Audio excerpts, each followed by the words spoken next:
나는 어떤 집에서 그러나 했더니 책 너무너무 꼴보기 싫은 거예요. 돈 관리를 누가 해야 되나요? 남편은 남편 인생, 저는 제 인생. 돈으로 행복해지기 위한 돈 인문학 토크쇼 돈은 머니. 안녕하세요. 금융가 행복 네트워크의 의장 정은영입니다. 한국금융복지정책연구소 박원주입니다. 지속가능한 가정경제연구소장 박상훈입니다. 프리랜서 경제전문기자 이순영입니다.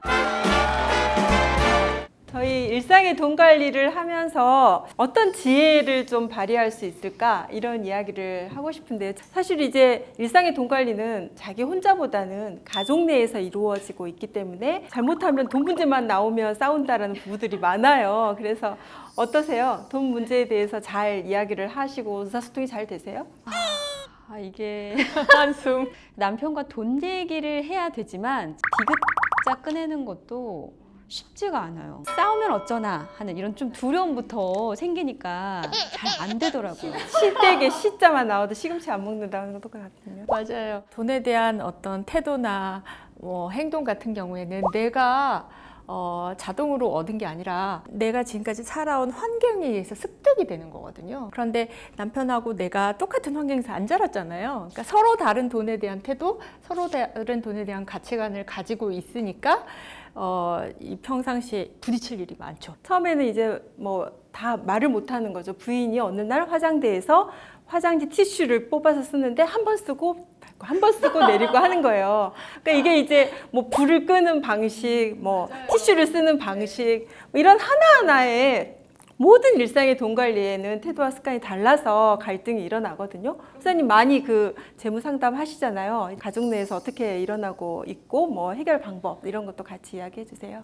저는 아까 이제 이 기자님 남편한테 그런 거 한번 여쭤봤으면 좋겠어요. 남편이 살아오면서 돈 때문에 정말 행복했던 순간이 언제인지를 기자님은 알고 계신가요? 아니요. 네. 반대로 돈 때문에 정말 힘들고 슬펐던 그 순간을 남편의 인생의 과정을 잘 모르죠. 몰라요. 네. 갑자기 그래서 마음이 생각보다 너무 이런 아프다. 부분들을 잘 몰라요. 물어볼 그리고 생각도 안 또 한 했어요. 가지, 왜 돈 버세요? 행복하려고. 근데 그 행복이라는 게 서로 달라요. 그래서 저는 이제 서로에 대한 마음, 소비는 감정이라는 말 우리가 자주 하는 것처럼 그 사람의 마음에 담겨 있는 어떤 돈에 대한 가치관을 묻고 대화하는 것이 저는 굉장히 중요하다. 이걸 네 글자로 재무 대화라고 하잖아요. 뭐 한 달에 돈을 얼마 쓰고 얼마 버는지를 알고 현실을 파악하는 것도 재무 대화긴 하지만 서로의 마음, 그 정서적인 부분들도 알아가는 것이 저는 재무 대화다. 이건 근육과 같아요. 이렇게 써야 늘어나고 커집니다. 그래서 우리가 이런 재무적인 대화를 키워가는 능력이 전 중요할 것 같습니다. 제 얘기를 잠깐 하면요. 결혼하고 굉장히 크게 싸운 적이 한 번 있었어요. 그게 뭐 때문이었냐면 제가 이해하지 못한 남편의 행동 때문이었거든요. 저는 만화를 안 좋아해요. 근데 남편의 취미가 뭐였냐면 옛날 오래된 만화책을 집에다 모으는 게 취미였어요. 그리고 그거를 이제 책꽂이에 쫙 진열을 해놓는 거예요. 근데 그게 너무너무 꼴보기 싫은 거예요. 왜냐면 왜 돈으로 저걸 사며 왜 넘쳐나게 만들며 엄청나게 다퉜어요. 제가 이해를 못했었던 거예요. 남편의 그 취미 생활을. 그래서 제가 결국은 그 중에 한 반 정도를 팔았어요. 나는 어떤 집에서 그러나 했더니 책은 와이프가 책은 파는 것이다라고 하는데. 그 옛날 책들이 그 중고방에 가면 잘 팔려요. 그래서 그걸 계기로 해서 제가 뭘 느꼈냐면 인정해줄 건 인정해줄 필요가 있는데 내가 너무 그랬구나라는 생각과 동시에 이런 게 좀 같았으면 비슷했으면 참 좋았을 텐데 왜 이렇게 비슷하지 못하지? 라는 생각과 그래서 여러 가지 그게 발단이 돼서 크게 싸운 적이 한 번 있었어요. 근데 부부들이 비슷해요? 우리 그 동전을 봐도 그 동전에 때 묻어 있는 그 색깔과 흠집난 모양이 서로 다 다르잖아요. 사람도 마찬가지인 것 같아요. 그 3, 40년, 50년 살아오면서 돈에 대한 경험, 그 태도가 축적됐던 게 서로 굉장히 다를 수밖에 없다는 거예요. 부부가 돈 때문에 싸우는 패턴이 비슷합니다. 이게 잘 안 변해요. 저는 그래서 어떤 그 갈등의 고리, 패턴, 아까 말씀드렸던 것처럼 돈에 대한 경험을 나누는 게 중요하다.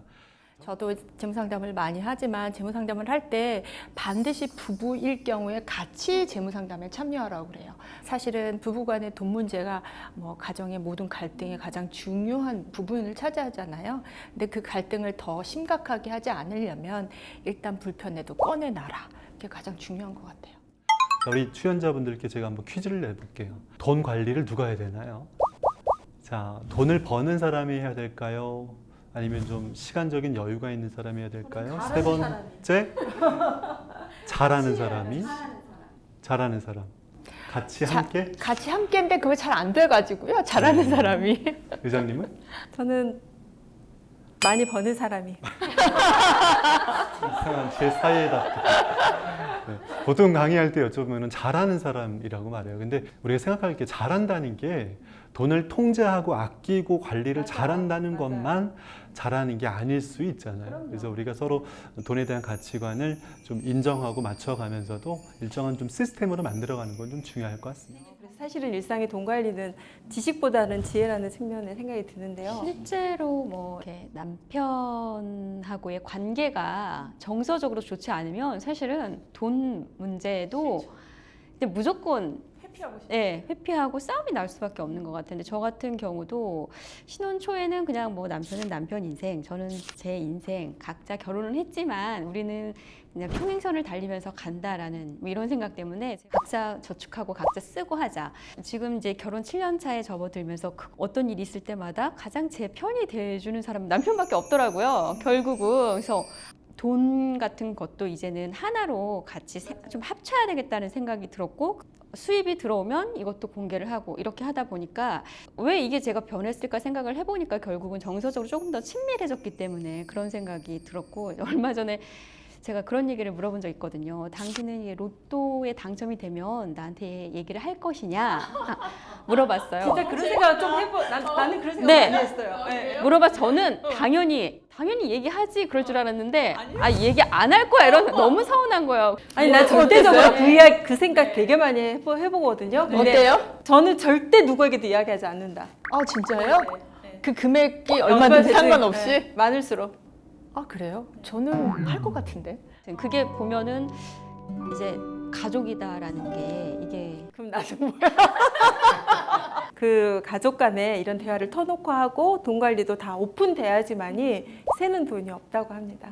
제가 예전에 상담했던 가정에 방문했는데 집에 이제 TV가 없고 넓게 이제 책상이 있는데 책상 끝에 화이트보드가 있었는데 화이트보드에 뭘 그려놨냐면 우리 집 총 부채를 적어놨어요. 어머. 그때 당시 아이들이 3명이었는데 초등학생 아이들에게까지도 부채 현황을 화이트보드에서 보여주고 있었던 거죠. 이거 되게 중요한 거예요. 우리 집의 부채 현황이 어떤지, 그게 어떤 식으로 갚아져 나가고 있는지 상황을 보여준다거나 우리 가족의 소득이 얼마고 그 소득 중에 너희들한테 들어가는 게 얼마고 어떤 식으로 준비를 하고 있고 이런 것들을 다 공유하는 거를 걔네들이 알아듣던 못 알아듣던 중학생이 되면 무조건 아이들에게 얘기하는 게 좋다. 그리고 돈에 대해서 너무 모르게 하면 안 된다. 그게 이제 중요한 생각인 것 같아요. 1에서 5까지 1은 전혀 아니다, 3은 보통이다, 5는 아주 그렇다인데 하나 둘 셋 하면 대답할게요. 돈은 악의 축이다. 하나 둘 셋. 아니다. 청중들을 대상으로 강의하면 생각보다 4와 5로 얘기하는 사람들이 많아요. 굉장히 돈을 악이라고 생각하는 거죠. 이렇게 돈에 대한 돈을 바라보는 생각들도 서로 다르구나라는 것들을 우리가 인정하는 게 중요할 것 같고요. 요거 단어 한번 기억했으면 좋겠어요. 머니 스크립트, 돈에 대한 삶의 원고라는 거죠. 대본처럼 우리가 갖고 있는 돈에 대한 생각들이 서로 다른 것을 인정하고 그 다른 생각들을 서로 알고 가는 게 되게 중요하다. 지혜가 나의 지혜도 있고 남의 지혜도 있는데 사실 우리 가정에 맞는 나만의 지혜 이게 더 좋은 것 같거든요. 그래서 나만의 지혜의 팁 하나씩 말씀해 주시죠.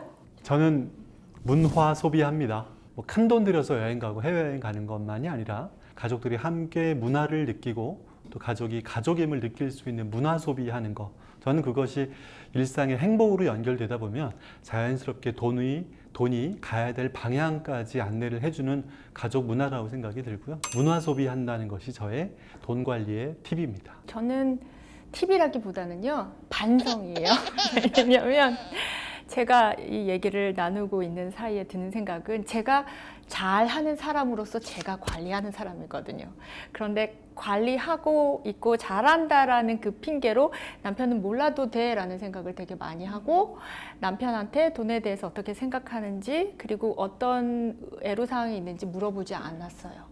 내가 잘한다고 해서 내가 다 알아서 하겠다라는 말보다는 당신 어떤 점이 되게 힘들어? 어떤 점이 그랬으면 좋겠어? 라는 얘기를 좀 할 수 있었으면 좋겠다라는 되게 좋은 생각이 말씀이신 드네요. 것 같아요. 그래서 그걸 시간을 두고서 반성을 한번 해봅니다. 저는 정서적 친밀감을 갖자 뭐 이렇게 생각을 해봤습니다. 로또 당첨되면 알려라. 네네네. 일단 사랑하는 마음이 있어야 될 것 같고, 그리고 정서적 친밀감이 있어야 이 민감한 돈 문제도 스스럼 없이 꺼내서 이런 얘기도 할 수 있을 것 같아요. 부부 사이라 하더라도 자존심 때문에 얘기 못하는 경우도 있을 것 같거든요. 그래서 정서적 친밀감. 저도 애로사항이 없는지 뭐 잘 물어보고, 그다음에 사랑하고 복권에 당첨되면 이야기 안 하는 걸로 그렇게 마무리하겠습니다. 네, 즐거웠습니다. 네, 네. 감사합니다. 뭐 불을 끄는 방식 뭐 방식이에요. 왜냐면 남편밖에 없더라고요. 결국은. 머니 스크립트.